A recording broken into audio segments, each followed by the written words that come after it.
बिस्मिल्लाहिर्रहमानिर्रहीम। स्टूडेंट्स, हमारे पास lecture number हमने जो आज करना है, लेक्चर नंबर हमारे पास 20 है। Class 10th question number, lecture number 10th में जो क्वेश्चन हमने 20 में जो हमने क्वेश्चन करना है वो है 46 to 50। अच्छा भाई, पहली बात हमारे पास क्वेश्चन नंबर 46 से हमारे पास why salt is neutral, explain with an example. हमने लेक्चर नंबर 18 में हमने पढ़ा था कि जो आयनिक कंपाउंड होते हैं वो न्यूट्रल होते हैं, तो वही क्वेश्चन हमने कर दिया कि न्यूट्रल क्यों होते हैं भाई। अच्छा, साथ साथ ionic compound generally formed by neutralisation of an acid with a base. ये जो हमारे पास सॉल्ट बनते हैं वो कब बनते हैं? जब एसिड और बेस आपस में रिएक्ट करते हैं। अब हमें पता है जब एसिड और बेस आपस में रिएक्ट करते हैं, एसिड एसिडिक होता है और जो बेस होती है वो बेसिक होती है। जब आपस में रिएक्ट करते हैं तो न्यूट्रल चीज बना देते हैं। जब वो क्या करते हैं, जब एक एसिड है क्योंकि उसकी पीएच कम है और बेसिक है उसकी 7 से पीएच ज्यादा है, इन जो 7 से जिनकी पीएच कम होती है वो हमारे पास एसिडिक होते हैं, जिनकी 7 से पीएच ज्यादा होती है बेसिक होते हैं। जब आप एक एसिडिक चीज है और बेसिक चीज है जब आपस में दोनों मिलती हैं तो एक दूसरे को असर को खत्म कर देती हैं और जो चीज बनती है आपके पास न्यूट्रल बन जाती है। यही लिखा हुआ why are salt neutral. Salt neutral क्यों होते हैं? क्योंकि जो सॉल्ट होते हैं ये आयनिक कंपाउंड होते हैं। कैसे बनते हैं? न्यूट्रलाइजेशन प्रोसेस है, जिसमें क्या होता है कि एक एसिड और बेस जब आपस में रिएक्ट करता है और एक दूसरे का असर खत्म करके वो क्या करते हैं, वो एक न्यूट्रल सॉल्ट बना देते हैं, साथ में वाटर प्रोड्यूस करते हैं। तो ये हमारे पास था क्वेश्चन नंबर 46। 47 की तरफ चलते हैं तो हमारे पास name and acid used in the preservation of food. भी कौन से एसिड ऐसे हैं जिनको हम इस्तेमाल करते हैं खुराक को महफूज करने के लिए? तो वहाँ पे हमारे पास है बेंजोइक एसिड है और एसिटिक एसिड है। बेंजोइक एसिड को भी हम इस्तेमाल करते हैं कि खुराक वगैरह अगर महफूज करना हो ज़्यादा देर के लिए, और एसिटिक एसिड को भी हम जो कि विनीगर की फॉर्म में पाया जाता है हम इनको इस्तेमाल करते हैं अगर इनको हमने खुराक को महफूज करना हो, वहाँ पे दो एसिड का इस्तेमाल करते हैं। क्वेश्चन नंबर 48 था name the acid present in the हमने कहा था आपने बताना है कौन कौन सा एसिड पाया जाता है। विनीगर में कौन सा एसिड पाया जाता है? आर्नस्टीन इसमें कौन सा पाया जाता है? सिट्रस फ्रूट में। और सोया मिल्क में कौन सा एसिड पाया जाता है? सबसे पहले विनीगर की बात करते हैं। विनीगर हम वो सिरके को कहते हैं, तो उसमें जो एसिड पाया जाता है वो एसिटिक एसिड पाया जाता है।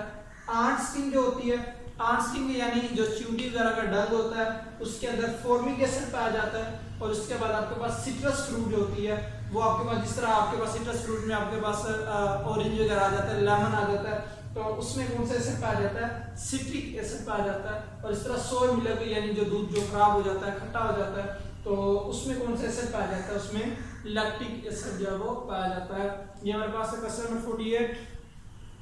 क्वेश्चन नंबर 49 की बात करते हैं तो ये हमारे पास है PbOH तो हमारे पास हमने कहा ये आपके पास बेसिक सॉल्ट है। रीजन हमने पहले भी बात की थी कि मैं आपको लेक्चर नंबर 18 में भी बता चुका, मैंने कहा था अगर आपके पास सॉल्ट ऐसा है जिसमें हाइड्रोक्सिल आयन मौजूद है, इसका मतलब है वो सॉल्ट बेसिक है।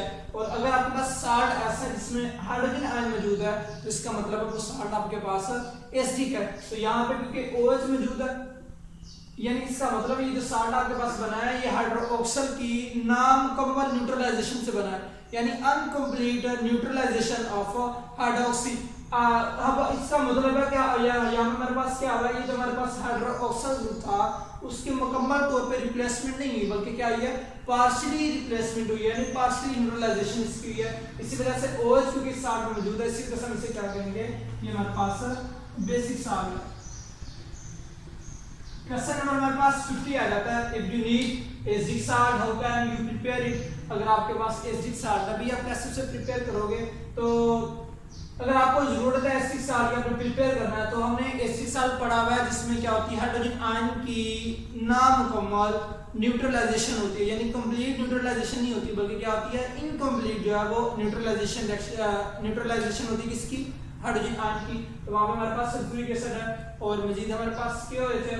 जब ये रिएक्शन करेगा, अब जो हमारे पास यहाँ पे पोटेशियम है, मेटल है, इसकी कैपेसिटी होती है, इसकी वैलेंसी 1 होती है, हाइड्रोजन की वैलेंसी भी 1 होती है। यहाँ पे 2 हाइड्रोजन है, ये क्या करता है, ये हाइड्रोजन को यहाँ से रिप्लेस करता है, एक हाइड्रोजन को और जाके खुद अटैच हो जाता है, हमारे पास बन जाता है पोटेशियम बाइसल्फेट। क्या बन जाता है? Potassium bisulphate. अब ये जो हमारे पास सॉल्ट बना है इसके अंदर हाइड्रोजन मौजूद है।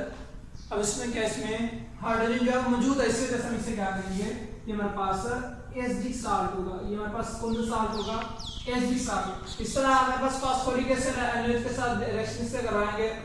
तो अब Na क्या करेगा, पहले ग्रुप से फ्लो करता है, प्रिंसिपल ने एक हाइड्रोजन को यहाँ से रिमूव करवाएगा, खुद जाके पैक हो जाएगा NaH2PO4।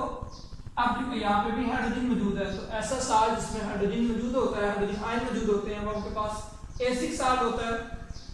इससे जैसे ही आपके पास क्या रहेगा, एसिडिक साल्ट। यानी बेसिक साल्ट और एसिडिक साल्ट में फर्क यही है, इसमें हाइड्रोजन आयन की नामकम्मल न्यूट्रलाइजेशन होती है, वो आपके पास एसिडिक साल्ट होता है, और आपके पास बेसिक साल्ट वो होता है जहाँ पे हाइड्रोक्सल की नामकम्मल न्यूट्रलाइजेशन होती है, वो आपके पास बेसिक साल्ट कहलाता है। तो ये आपका लेक्चर था, लेक्चर नंबर 20, जिसमें हमने क्वेश्चन करने थे 46 to 50।